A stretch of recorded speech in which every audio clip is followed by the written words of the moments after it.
ఇస్రో మరో చరిత్ర సృష్టించింది. ఆదిత్య L1 ప్రయోగం విజయవంతమైంది. తుది కక్షలోకి చేరింది ఆదిత్య L1. 5 ఏళ్ల పాటు సేవలు అందించనుంది ఈ వ్యోమనౌక. సూర్యుడిని మేము నమస్కరించాం అంటూ ఇస్రో ట్వీట్ చేసింది. ఈ సందర్భంగా ఇస్రో శాస్త్రవేత్తలకు శుభాకాంక్షలు తెలిపారు ప్రధాని మోదీ. తన ఛాంబర్ ని మార్చుకునే యోచనలో ఉన్నారు సీఎం రేవంత్ రెడ్డి. 6వ అంతస్తు నుండి 9వ అంతస్తుకు మారనున్నారు. ఇప్పటికే 9వ అంతస్తును పరిశీలించారు Revanth. CM Revanth lucky number 9 కావడంతో మార్చుకుంటున్నారని చెప్తున్నారు సచివాలయ అధికారులు.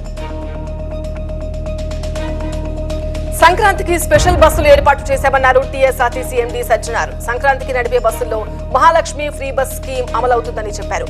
గతంతో పోలిస్తే 10% బస్సులను పెంచామన్నారు. స్పెషల్ బస్సుల్లో ఎలాంటి అదనపు ఛార్జీలు వసూలు చేయడం లేదన్నారు. గత ప్రభుత్వం ఉద్యోగాల విషయంలో అన్యాయం చేసిందని విమర్శించారు మంత్రి దామోదర రాజనరసింహ. ఉద్యోగాల కోసమే తెలంగాణ రాష్ట్రం ఏర్పాటు చేశామని గుర్తు చేశారు. రాష్ట్రంలో 1,94,000 ఖాళీలున్నాయని బిశ్వాల్ కమిటీ రిపోర్ట్ ఇచ్చిందన్నారు. కాంగ్రెస్ పార్టీకి ఒక విజన్ ఉందని, రేవంత్ నాయకత్వంలో గ్యారంటీలు అమలు చేస్తామన్నారు దామోదర. లిక్కర్ స్కామ్ లో సిసోడియాను జైల్లో పెట్టారని, కవిత విషయంలో ఎందుకు నాంచుతున్నారని ప్రశ్నించారు Congress MLC Jeevan Reddy. Liquor scam లో కవిత పాత్రపై పూర్తి ఆధారాలున్నాయని బీజేపీ నేతలు అన్నారని గుర్తు చేశారు. బీఆర్ఎస్ నేతలను కాపాడేందుకు బీజేపీ సీబీఐని వాడుకుంటోందని ఆరోపించారు ఎమ్మెల్సీ జీవన్ రెడ్డి. వైఎస్ మరణంపై అనుమానాలున్నాయంటూ కీలక వ్యాఖ్యలు చేశారు సజ్జల. కాంగ్రెస్ పార్టీపై కూడా అనుమానం వ్యక్తం చేశారు. కాంగ్రెస్ లో షర్మిల చేరిక వెనుక చంద్రబాబు కుట్ర ఉందని ఆరోపించారు. సీఎం జగన్ కు కుటుంబం కంటే ప్రజలే ముఖ్యం అన్నారు. కుటుంబం కోసం జగన్ పార్టీ పెట్టలేదన్నారు. తమ విధానాలు తమకున్నాయన్నారు సజ్జల. విశాఖలో సామాజిక సాధికార యాత్ర బహిరంగ సభలో పాల్గొన్నారు డిప్యూటీ సీఎం ముత్యాల నాయుడు. బీసీ అయిన తనను ఉప ముఖ్యమంత్రిగా సీఎం జగన్ పక్కన కూర్చోబెట్టుకున్నారని చెప్పారు. ఇచ్చిన మాట ప్రకారం పింఛన్లు 3,000కు పెంచారన్నారు. వైఎస్ఆర్ చేయూత, ఆసరా ద్వారా మహిళను ఆదుకున్నారని చెప్పారు డిప్యూటీ సీఎం. సమాజంలో అసమానతలను సీఎం జగన్ రూపుమాపుతున్నారని మంత్రి మేరుగ నాగార్జున అన్నారు. అందరూ సమానంగా ఉండాలి అనేది సీఎం జగన్ ఆలోచన అన్నారు. చంద్రబాబు దళితులు, బీసీలపై దాడులు చేయించారని, బీసీల తోకలు కత్తిరిస్తానని బెదిరించారనే విషయాన్ని గుర్తు చేశారు మేరుగ. ఇండియా కూటమికి అనుకూలంగా ఎవరు వస్తే వారితో కలిసి పనిచేస్తామన్నారు సిపిఐ నేత నారాయణ. షర్మిల కాంగ్రెస్ లో చేరడాన్ని ఆహ్వానిస్తున్నామన్నారు. 175 సీట్లు గెలుస్తానని జగన్ కలలు కంటున్నారని ఎద్దేవా చేశారు నారాయణ. ఏపీకి బీజేపీ ద్రోహం చేసిందని, వైసీపీకి బీజేపీకి ఓట్లు అడిగే హక్కు లేదని అన్నారు కాంగ్రెస్ నేత జేడీ శీలం. కాంగ్రెస్ అధికారంలోకి వస్తే ప్రత్యేక హోదా ఇస్తామన్నారు. అమరావతిలో రాజధాని నిర్మిస్తామని తెలిపారు. 7 గ్యారంటీలతో ఎన్నికల శంఖారావం పూరిస్తున్నామని అన్నారు. షర్మిల చేరికతో పార్టీలో కొత్త ఉత్సాహం వచ్చిందని, త్వరలో కాంగ్రెస్ లోకి భారీగా చేరికలుంటాయి అన్నారు జేడీ శీలం. అంగన్వాడీల సమ్మెను నిషేధిస్తూ ఉత్తర్వులు జారీ చేసింది ఏపీ ప్రభుత్వం. అంగన్వాడీలను అత్యవసర సర్వీసుల కిందకు తీసుకొస్తూ జీవో జారీ చేసింది. ఈ మేరకు వారిపై ఎస్మా చట్టం ప్రయోగించింది. 6 నెలల పాటు సమ్మెలు, నిరసనలు నిషేధం అంటూ ఉత్తర్వుల్లో పేర్కొంది ప్రభుత్వం. తమ సమస్యలు పరిష్కరించాలని డిమాండ్ చేస్తూ గత 26 రోజులుగా ఆందోళనలు చేస్తున్నారు అంగన్వాడీలు.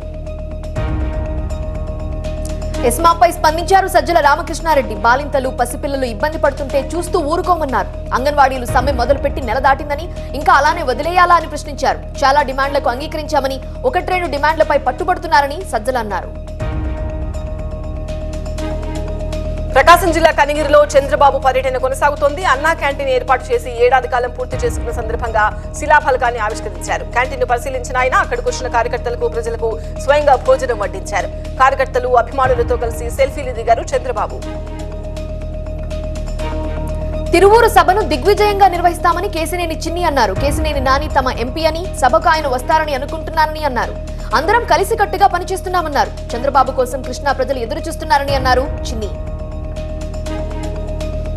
మొదట ఎంపీ పదవికి, తర్వాత పార్టీకి రాజీనామా చేస్తానని కేశినేని నాని చెప్పారు. చంద్రబాబు నిర్ణయాన్ని తాను తప్పుబట్టనని అన్నారు. అదే సందర్భంలో చంద్రబాబు పొమ్మన్న తర్వాత పార్టీలో ఉండడం సరికాదని కేశినేని నాని వ్యాఖ్యానించారు. కార్యకర్తలతో చర్చించి తుది నిర్ణయం తీసుకుంటారన్నారు కేశినేని నాని.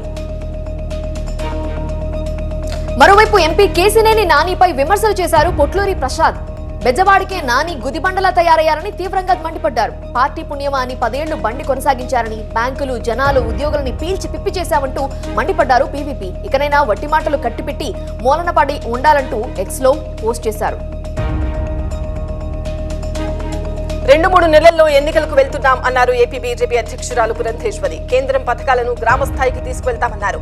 ప్రస్తుతం జనసేనతో బీజేపీ పొత్తు కొనసాగుతుందన్నారు. ఇతర పార్టీలతో పొత్తులను అధిష్టానం నిర్ణయిస్తుందని పురంధేశ్వరి తెలిపారు. పశ్చిమ నియోజకవర్గ అభ్యర్థి ఎవరో చంద్రబాబు చెప్తారన్నారు టీడీపీ నేత బుద్దా వెంకన్న. గెలుపు కోసం అంతా కలిసికట్టుగా పనిచేస్తామన్నారు. వైసీపీలో ఒక్కరైనా గుర్తింపు పొందిన బీసీ నేత ఉన్నారా అని ప్రశ్నించారు. రాజ్యసభలో ఫ్లోర్ లీడర్ పదవిని ఆర్ కృష్ణయ్యకు ఎందుకివ్వలేదని అడిగారు బుద్దా వెంకన్న. ఏపీలో వైసీపీకి ఎదురుగాలి వీస్తోందన్నారు బీజేపీ నేత భానుప్రకాష్ రెడ్డి. అందుకే చాలా చోట్ల ఎమ్మెల్యేలను మారుస్తున్నారని అన్నారు. జగన్ పై ఎందుకు సర్వే చేయించుకోలేదని ప్రశ్నించారు. 4.5 ఏళ్లలో సీఎం జగన్ ప్రజలకు చేసిందేమీ లేదని, కేంద్రం నిధులను రాష్ట్ర పథకాలను వాడుకున్నారని ఆరోపించారు భానుప్రకాష్ రెడ్డి. వైసీపీకి మాజీ క్రికెటర్ అంబటి రాయుడు రాజీనామా చేశారు. ఇటీవలే జగన్ సమక్షంలో పార్టీలో చేరిన ఆయన తాజాగా వైసీపీని వీడుతున్నట్టు ట్వీట్ చేశారు. కొన్ని రోజులుగా రాజకీయాలకి దూరంగా ఉంటానని చెప్పారు. అయితే భవిష్యత్ కార్యాచరణను త్వరలో ప్రకటిస్తానన్నారు అంబటి రాయుడు.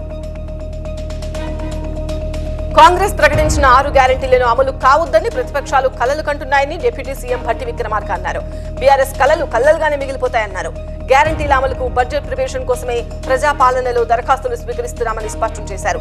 ఇబ్బందులను అధిగమించి ప్రజలకు 24 గంటల కరెంట్ అందిస్తామన్నారు భట్టి.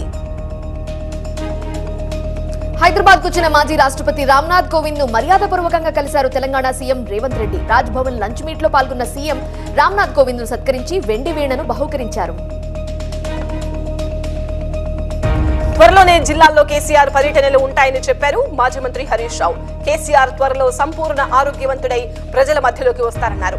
కేసీఆర్ కిట్ నుంచి ఆయన గుర్తు తొలగించిన తెలంగాణ ప్రజల గుండెల్లో నుంచి తొలగించలేరని చెప్పారు. కేసీఆర్ ప్రవేశపెట్టిన సంక్షేమ పథకాలు రద్దు చేస్తున్నారని, కాంగ్రెస్ విపరీత చర్యలపై ఉద్యమిస్తామన్నారు హరీష్ రావు. తెలంగాణ ప్రభుత్వం ప్రతిష్టాత్మకంగా చేపట్టిన ప్రజాపాలన కార్యక్రమానికి అనూహ్య స్పందన లభించింది. దరఖాస్తులు వెల్లువలా వచ్చాయి.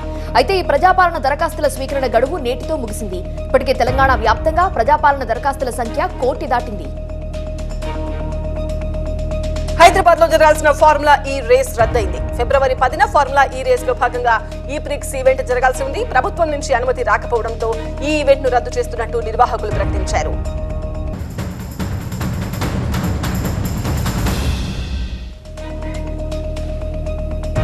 ఫార్ములా ఈ రేస్ రద్దు కావడానికి కాంగ్రెస్ ప్రభుత్వం తీసుకున్న దుర్మార్గమైన చర్య కారణమని ఆరోపించారు కేటీఆర్. ఫార్ములా ఈ రేస్ లాంటి ఈవెంట్స్ ప్రపంచ వ్యాప్తంగా దేశంతో పాటు హైదరాబాద్ బ్రాండ్ ఇమేజ్ ని పెంచుతాయన్నారు. దేశానికి మొదటిసారి ఈ ప్రిక్స్ రావడానికి తాము ఎంతగానో కృషి చేశామని ట్వీట్ లో పేర్కొన్నారు కేటీఆర్. మాజీ మంత్రి జగదీష్ రెడ్డికి నకరేకల్ ఎమ్మెల్యే వేముల వీరేశం సవాల్ విసిరారు. కాంగ్రెస్ ప్రభుత్వంపై విమర్శలు చేస్తున్న జగదీష్ రెడ్డి దమ్ముంటే రాజీనామా చేయాలని డిమాండ్ చేశారు. ఇద్దరం రాజీనామా చేసి మళ్లీ ఎన్నికల్లో పోటీ చేద్దామన్నారు వేముల వీరేశం. తాడేపల్లి నుండి వస్తున్న ఫోన్లకు ఎమ్మెల్యేలు భయపడుతున్నారని అన్నారు టీడీపీ సీనియర్ నేత కాల్వ శ్రీనివాసులు. ఒక చోట ఫెయిల్ అయిన వారిని మరో నియోజకవర్గానికి పంపిస్తున్నారని విమర్శించారు. జగన్ తన గొంతు కోశారని కాపు రామచంద్రారెడ్డి అంటున్నారని, 4.5 ఏళ్లుగా వైసీపీ నేతలు ప్రజల గొంతు కోశారని ఆరోపించారు కాల్వ శ్రీనివాసులు. ఏపీ ప్రభుత్వం అనుసరిస్తున్న స్కిల్ డెవలప్మెంట్, కంపల్సరీ ఇంటర్న్షిప్ విధానాలు విద్యార్థులకు ఎంతగానో ఉపయోగం అన్నారు రాష్ట్ర గవర్నర్ అబ్దుల్ నజీర్. అనంతపురంలో జేఎన్టీయూ కాన్వకేషన్ కు హాజరైన ఆయన ఆత్మవిశ్వాసమే ఆయుధంగా ప్రతి విద్యార్థి ముందుకు సాగాలన్నారు. వైసీపీ నియోజకవర్గాల ఇన్ఛార్జీల మార్పులో భాగంగా పెనుకొండ ఎమ్మెల్యే శంకర్ నారాయణను అనంతపురం ఎంపీ ఇన్ఛార్జిగా నియమించింది. జగన్మోహన్ రెడ్డిని మరోసారి ముఖ్యమంత్రిగా చేసుకునేందుకు ఎలాంటి త్యాగాలకైనా తాము సిద్ధమన్నారు ఎమ్మెల్యే శంకర్ నారాయణ.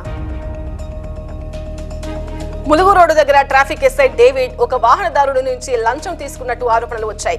ఈ నేపథ్యంలో వెంటనే ఆయనను హెడ్ క్వార్టర్స్ కు తరలించి విచారణ చేపట్టారు. ట్రాఫిక్ ఎస్ఐ లంచం తీసుకున్నట్టు నిరూపణ కావడంతో సిపి అంబర్ కిషోర్ ఝా సస్పెండ్ చేశారు. ఒంగోలు మున్సిపల్ కార్యాలయం దగ్గర ఉద్రిక్తత చోటు చేసుకుంది. ప్రైవేట్ కార్మికులతో చెత్త తరలిస్తున్న వాహనాలను అడ్డుకున్నారు పారిశుద్ధ్య కార్మికులు. తాము సమ్మెలో ఉండగా ప్రైవేట్ కార్మికులతో చెత్తను తరలించడంపై అభ్యంతరం వ్యక్తం చేశారు. దీంతో ఆందోళనకారులను అదుపులోకి తీసుకున్నారు పోలీసులు. ఈ క్రమంలో పోలీసులు కార్మికులకు మధ్య వాగ్వాదం జరిగింది. శ్రీకాకుళం మున్సిపల్ కార్యాలయం వద్ద ఉద్రిక్తత నెలకొంది. కార్యాలయం గేటు ముందు బైఠాయించారు మున్సిపల్ వర్కర్లు. ఆఫీసులోకి ఎవరూ వెళ్లకుండా అడ్డుకునే ప్రయత్నం చేశారు. కార్మిక నాయకులను స్టేషన్ కు తరలించారు పోలీసులు. అరెస్ట్ ని అడ్డుకునే ప్రయత్నం చేశారు వర్కర్లు. దీంతో పోలీసులు కార్మికులకు మధ్య తోపులాట జరిగింది. అనంతపురం జిల్లా తాడిపత్రిలో మున్సిపల్ కార్మికులు వినూత్న నిరసనకు దిగారు. మున్సిపల్ కార్యాలయంలో చికెన్ వ్యర్థాలు, చెత్త వేసి నిరసన తెలిపారు. 12 రోజులుగా నిరసన చేస్తున్న అధికారులు పట్టించుకోలేదని ఆగ్రహం వ్యక్తం చేస్తున్నారు కార్మికులు. ఆన్లైన్ గేమ్స్ పేరుతో మోసాలకు పాల్పడుతున్న హితేష్ గోయల్ ను హైదరాబాద్ సైబర్ క్రైమ్ పోలీసులు అరెస్ట్ చేశారు. నిందితుడి నుంచి 1,10,00,000 నగదు స్వాధీనం చేసుకున్నారు. మరోవైపు ఇన్వెస్ట్మెంట్ పేరుతో ఒక యువతు నుంచి 3,16,00,000 కాజేశాడు. గోవాకు చెందిన రోనక్ తానా ఈ 2 కేసుల్లో కూడా నిందితుడు. దర్యాప్తు కొనసాగుతోంది. అయోధ్యలో శ్రీరాముడి ఆలయ ప్రారంభోత్సవానికి అంగరంగ వైభవంగా ఏర్పాట్లు జరుగుతున్నాయి. నేపాల్లోని సీత జన్మస్థలం జనక్పురి నుంచి ప్రత్యేక బహుమతులు అయోధ్యకి చేరుకున్నాయి. 1,100 బహుమతులను జనక్పురి నుండి తీసుకొచ్చారు. ఆలయ ట్రస్టుకు ఈ బహుమతులను అందించారు. గోరఖ్పూర్లో వికసిత్ భారత్ సంకల్ప యాత్ర కార్యక్రమానికి యూపీ సీఎం యోగి ఆదిత్యనాథ్ హాజరయ్యారు. ఈ సందర్భంగా లబ్ధిదారులకు కేంద్ర ప్రభుత్వ సంక్షేమ పథకాలు పంపిణీ చేశారు. కార్యక్రమంలో ఓ చిన్నారిని ఎత్తుకుని ఆడించారు యోగి. కేంద్ర మంత్రి హర్దీప్ సింగ్ పూరి కేరళలో పర్యటిస్తున్నారు. పాలక్కడ్ జిల్లాలో వికసిత్ భారత్ సంకల్ప యాత్ర కార్యక్రమాన్ని ప్రారంభించారు. ఈ సందర్భంగా పలువురు లబ్ధిదారులకు చెక్కులు పంపిణీ చేశారు. మహిళలకు సబ్సిడీ సిలిండర్లు పంపిణీ చేశారు. పతంజలి యోగ్ పీఠ్ 29వ వ్యవస్థాపక దినోత్సవాన్ని పురస్కరించుకుని రక్షణ మంత్రి రాజ్నాథ్ సింగ్ హరిద్వార్ లో పతంజలి గురుకులం కోసం శంకుస్థాపన చేశారు. యోగ్ పీఠ్ మహర్షి దయానంద సరస్వతి 200వ జయంతిని పురస్కరించుకుని ఈ కార్యక్రమాన్ని ఏర్పాటు చేశారు. ఈ నెల 14న మణిపూర్ రాజధాని ఇంఫాల్ నుంచి రాహుల్ భారత్ జోడో న్యాయ యాత్ర ప్రారంభమవుతుందని మల్లికార్జున ఖర్గే స్పష్టం చేశారు. యాత్రకు సంబంధించిన పోస్టర్లను ఆయన రిలీజ్ చేశారు. 15 రాష్ట్రాల మీదుగా 100 లోక్సభ స్థానాలను కవర్ చేస్తూ ముంబై వరకు న్యాయ యాత్ర ఉంటుందని చెప్పారు ఖర్గే. వణుకుతోంది. శ్రీనగర్ దాల్ లేక్ ఐస్ గడ్డగా మారుతుండటంతో బోటు నడపడానికి ఇబ్బందులు పడుతున్నారు. శ్రీనగర్ లో ప్రతిరోజు మైనస్లలో ఉష్ణోగ్రతలు నమోదవుతున్నాయి. ఈ రోజు -10 డిగ్రీల ఉష్ణోగ్రతతో ప్రజలు బయట తిరిగే పరిస్థితి లేకుండా పోయింది. కేరళలో అయ్యప్ప భక్తుల సందడి కొనసాగుతోంది. శబరిమలలో అయ్యప్ప స్వామి దర్శనానికి 16 గంటల సమయం పడుతోంది. గంటల కొద్దీ క్యూలైన్లలో నిలబడి ఉన్న భక్తులు అసహనం వ్యక్తం చేస్తున్నారు. కనీసం తాగునీరు లేకుండా తంటాలు పడుతున్నామని ఆగ్రహం వ్యక్తం చేశారు. తమిళనాడులోని పశ్చిమ కనుమల్లో భారీ వర్షాలు కురిశాయి. వర్షాల కారణంగా తెన్కాసి జిల్లాల్లో భారీగా పంటలు దెబ్బతిన్నాయి. ప్రభుత్వం తమను ఆదుకోవాలని రైతులు కోరుతున్నారు. అలాగే వరద పోటెత్తడంతో పాత కుర్తాళం జలపాతం ఉప్పొంగుతోంది.